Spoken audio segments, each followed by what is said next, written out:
कि यह प्रत्येक शिवरात्रि के दिन चावल के एक कण के समान अपने आकार को विशाल करता है। हम हर साल जाते मेला देखने, हर साल इतने छोटे देखे हमने, फिर इतने बड़े हुए, इतने बड़े हम इतने।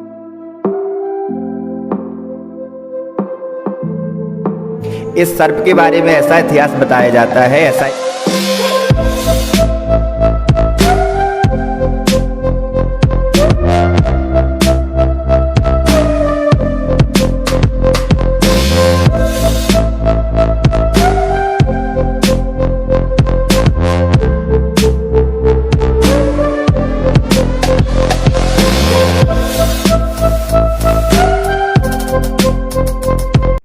दोस्तों अभी हम जालौन से औरैया रोड की तरफ है और यहाँ से 7 किलोमीटर आगे जाकर लेफ्ट में टर्न है।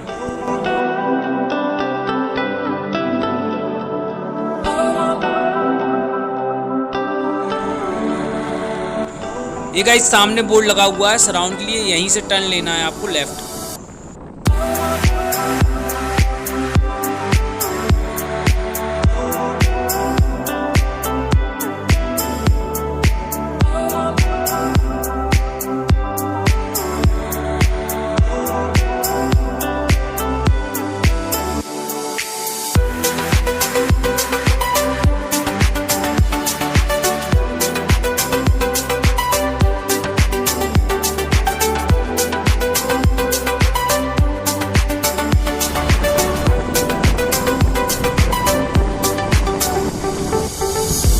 ये जो आप सामने मंदिर देख रहे हैं यही है वह प्रसिद्ध स्थान।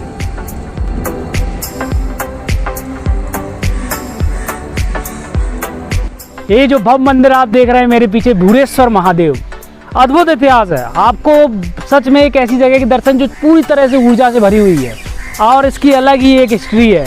मज़ा आने वाला है आप सभी को। चलिए आइए मेरे साथ अंदर, आइए।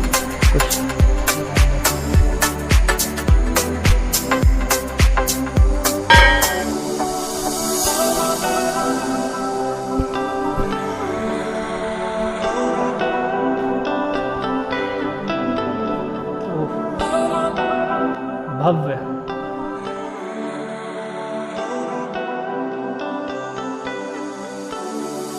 तो गाइस आज जो है हमारे साथ में यहाँ के मूल निवासी और हमारे सहयोगी जो हैं साथ में ही हैं, और जो आपको सब यहाँ की हिस्ट्री के बारे में, ये स्थापना कब हुई यहाँ पे लिंग की, और इसकी जो भी करिश्माई बातें हैं जो हमने भी सुनी है वहाँ पे कि किस तरह लिंग जो है हर शिवरात्रि पर एक चावल के तिनके के बराबर बढ़ जाता है, कई चीज़ें सुनी है। तो आज जानते हैं सच्चाई। सत्यम जी नमस्ते सर।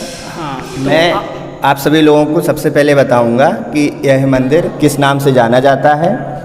और यह मंदिर जो है बहुत ही प्राचीन है, जो कि भूरेश्वर महादेव के नाम से जाना जाता है। एक इसके बारे में एक ऐतिहासिक घटना भी है जो कि वो यह बताती है कि किसी भी रात के दिन बंजारे यहाँ से गुजर रहे थे, तो रात्रि के समय उनका यहाँ पर रुकना हुआ। उसी दौरान अपने कार्यों को क्रियान्वित करने के लिए किसी भी कारणवश शिवलिंग को उन्होंने भूमि पर स्थापित किया और अपना कार्य संपादन करने के बाद वही सभी लोग इस शिवलिंग को पुनः दोबारा उठाने के लिए आगे के लिए गंतव्य की ओर जा रहे थे। तो ऐसा हुआ कि एक बार शिवालय को या शिवलिंग को भूमि पर स्थापित करने के बाद पुनः यह शिवलिंग दोबारा नहीं उठा।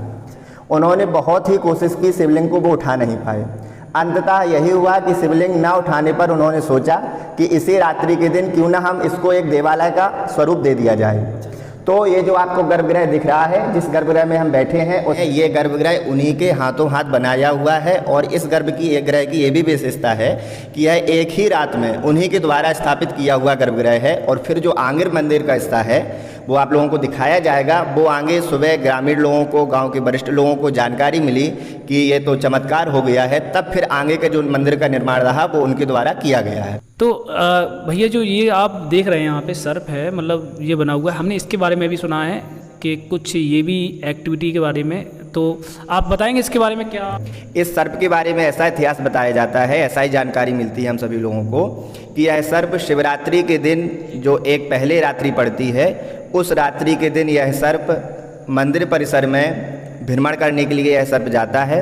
और समूचे मंदिर में भ्रमण करने के बाद, चाहे वो बाहर हो, ऊपर हो, मंदिर का परिसर हो, मंदिर का ग्राउंड हो, मंदिर की चोटी हो, शिखर हो, मतलब मंदिर के संपूर्ण परिसर में यह सर्प भ्रमण करके फिर पुनः अपने स्थान को स्थापित हो जाता है। तो आप जो अभी देख रहे हैं यही वो सर्प है जो बताते हैं एक दिन पहले शिवरात्रि के हर जगह भ्रमण करता है। क्या आप ये बता सकते हैं किसी ने इसे साक्षात देखा है, कोई भी ऐसा कि मतलब जिसने देखा हो और आपको पता चला हो कि ये बात गांव की जो ग्राम के जो बुजुर्ग लोग हैं, वरिष्ठ लोग हैं, उनके द्वारा ऐसी बातें चली आ रही हैं। उन लोगों ने किसी से सुनी थी, जैसे कि जो पुराने में आपको मैंने बताया कुछ समय पहले कि जो मंदिर की शिवालय की स्थापना के बारे में जानकारी दी है, ऐसी ही जानकारी इस सर्प के बारे में गांव के बुजुर्ग द्वारा अगली पीढ़ी को जानकारी दी जाती है। हालांकि आप समूचे देश में, समूचे विश्व में गए होंगे, कई शिवालय देखे होंगे, पर इस शिवालय को आप जो देख रहे हैं या जो भी लोग इस चैनल के माध्यम से, इस जानकारी के माध्यम से यहाँ शिवालय आएंगे, तो आपको रियल में जिन बातों को हम आपको बता रहे हैं, वो बातों पे आप एक बार महादेव के दर्शन करने पर पूर्ण रूप से बिलीव करेंगे।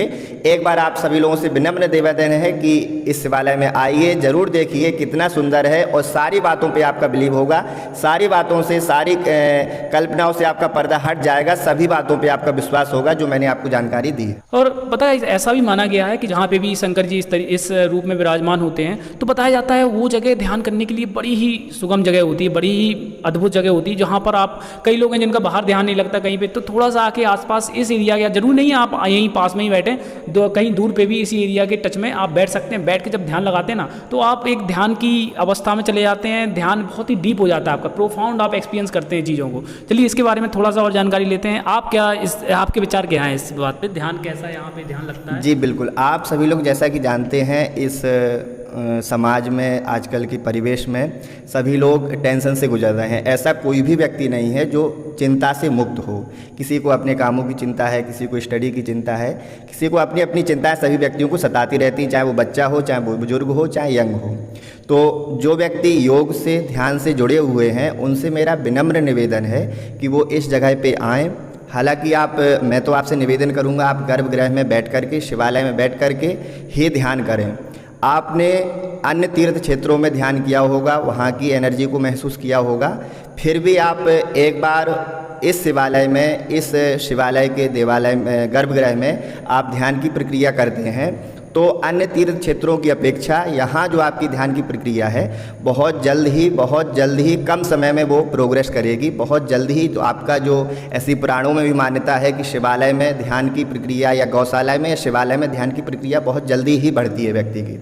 तो इस शिवालय में जो ध्यान की प्रक्रिया है, जो आप मान्यता है पुराणों में, त्रिकुटी में आप ध्यान को साधते हैं, तो वो ध्यान की प्रक्रिया है आपकी अष्टांग योगों के अंतर्गत यम, नियम, आसन, प्राणायाम, ध्यान, धारणा, समाधि। इनमें जो ध्यान की प्रक्रिया है, वो त्रिकुटी में ध्यान को साधने की प्रक्रिया है, वो आपकी बहुत ही जल्द बढ़ेगी।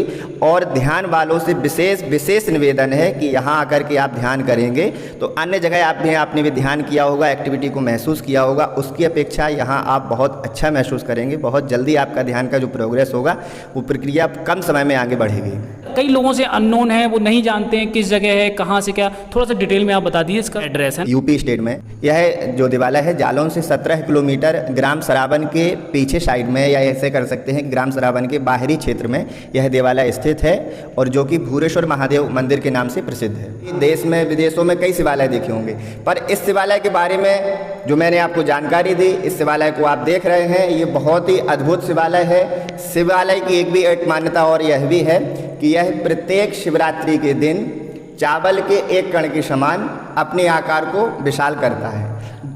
अच्छा, आप हमें ये बताइए, जैसे कोई इसके चश्मदीद हैं जो मतलब पहले यहाँ पे जिन्होंने देखा हो कि छोटा था उसके बाद बड़ा होता गया, कोई यहाँ पे जो बूढ़े बुजुर्ग हैं, आपकी भी फैमिली से कोई होंगे, तो उन्होंने क्या आपको बताया? जी सर, मेरी फैमिली में जो मेरे पिताजी के दादाजी हैं, वो काफ़ी वरिष्ठ हैं, उनकी एज लगभग इस समय 95-97 हो रही है। उनका ऐसा मानना है, चूँकि मैंने तो देखा नहीं, मेरी इतनी एज नहीं है, पर उनका ऐसा मानना है कि मेरे देखते हुए शिवालय बहुत ही छोटा था, कि बेलपत्र से 4, 6, 10 बेलपत्र चढ़ाने पर यह शिवालय ढक जाया करता था। आप देख रहे हैं एक बेलपत्री इतनी सी है, और इसको अगर 10 बेलपत्री पहले ढक देते थे तो ये पूरा ढक जाता था, शिवलिंग जो है। और आप बता रहे हैं इसका आकार इतना है कि अगर आप 1000 बेलपत्री भी रखते हैं तो भी ये ढकने से ना रहा। तो मतलब देखिए आप किस तरीके से, मतलब इतना छोटा आकार और उसके बाद अभी इतना आकार है। तो हमारी जो लेंथ अभी हम बैठे हुए हैं, बैठे में जो लेंथ है उससे भी ऊपर है अभी पिंडी। तो आप सोचिए अब आप कितनी बेलपत्री से ढक सकती हैं। रियल में गाइस अद्भुत अकल्पनीय, और जब भी आप आना चाहें आ सकते हैं और अपनी सभी मनोकामनाओं को पूरी कर सकते हैं। हाँ गाइस, आपको एक चीज़ और बताना चाहेंगे, मैंने ये अपने गुरु से भी सीखी है, पढ़ी भी है कहीं पर, कि जब भी हम किसी भी ऐसी जो एनर्जेटिक जगह होती हैं या कोई लिंग है या कोई भी एनर्जी वाला प्लेस है, ऊर्जा वाला प्लेस है, जब भी आप उसके आसपास या ऊपर उनके रुद्राक्ष करते हैं तो वो क्लॉकवाइज में मूव करने लगते हैं अपने आप। चलिए एक जो है एक प्रैक्टिकल करके देखते हैं। ये मेरे पास ये रुद्राक्ष है और ये जो है मैंने ईसा फाउंडेशन से, जग्गी वासुदेव जी हैं ईसा फाउंडेशन, तो वहाँ से जो है उन्होंने ये शिवरात्रि पर सभी को जो है भेंट किए थे। चलिए एक प्रैक्टिकल करके देखते हैं इससे, है ना। स्टार्ट करते हैं। सबसे पहले तो इसको स्थिर करते हैं ना। देखिए अभी जो है बिल्कुल स्थिर है। देखिए हैंड भी बिल्कुल मूव नहीं हो रहा है अभी।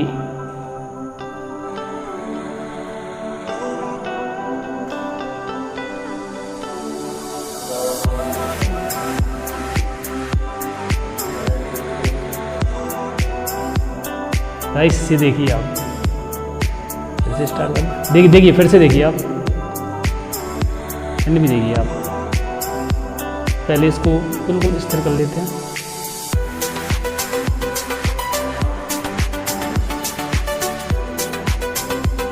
अद्भुत। कई लोग क्या है इन सब चीज़ों को थोड़ा सा नहीं मानते हैं। अगर नहीं भी मानते कुछ भी, तो आप एक काम करिए, आप रुद्राक्ष लेके आइए, एक बार खुद ही करके देखिए पैक। तो ये सब प्रभु की माया है और ईश्वर यही सब चीज़ें ईश्वरीय शक्ति को मतलब प्रदर्शित करती हैं। चलिए दोस्तों अब बाहर की ओर चलते हैं, बाहर से नज़ारा देखते हैं।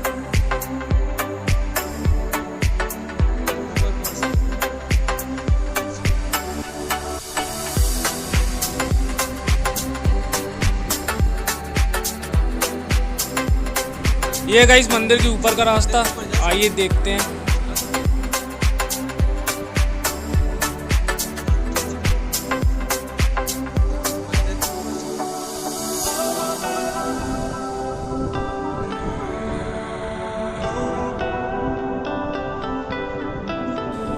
बड़ा ही प्यारा नज़ारा है यहाँ से, अद्भुत।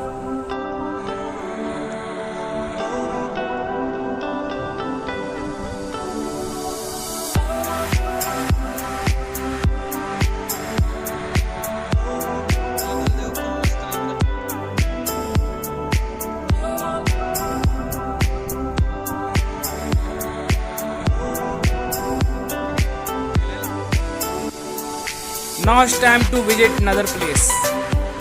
क्या भव्य जगह है, क्या प्राचीन इतिहास इन जगहों का, वास्तव में मन को जो है प्रसन्न कर देने वाला। गाइस ज़्यादातर लोगों को पता भी नहीं है ये जगह कहाँ है, कैसा क्या इनका इतिहास है, कहाँ से जाना है। तो कहीं ना कहीं हम लोगों का कर्तव्य बनता है कि लोगों तक ये पहुँचाया जाए। तो गाइस सबसे आप सभी से रिक्वेस्ट है ज़्यादा से ज़्यादा लोगों तक शेयर करें और कृपा के आप भी पात्र बने और लोग आके वो भी कृपा के पात्र बने। क्योंकि कहीं ना कहीं जब आपके थ्रू कोई जाता है, आप शेयर करते हैं, उन्हें जानकारी मिलती है, तो कृपा आपको भी छूती है, आपको भी टच करती है, आपका भी जीवन धन, उनका भी जीवन धन, हम सभी को भी प्रेरणा मिलती है कि इन चीज़ों को और आगे बढ़ाया जाए। तो गाइस अगर आपके पास कोई आसपास प्यारी जगह है, प्राचीन सभ्यता, प्राचीन मंदिर, कांटेक्ट कर सकते हैं। एक प्यारा सा ब्लॉग वहाँ का भी तैयार किया जाएगा और नेट पर प्रसारण उसका। बहुत बहुत धन्यवाद गाइस, और ऐसा ही प्यार मिलता रहे तो हर जगह का बनाकर लोगों तक पहुँचाएँगे।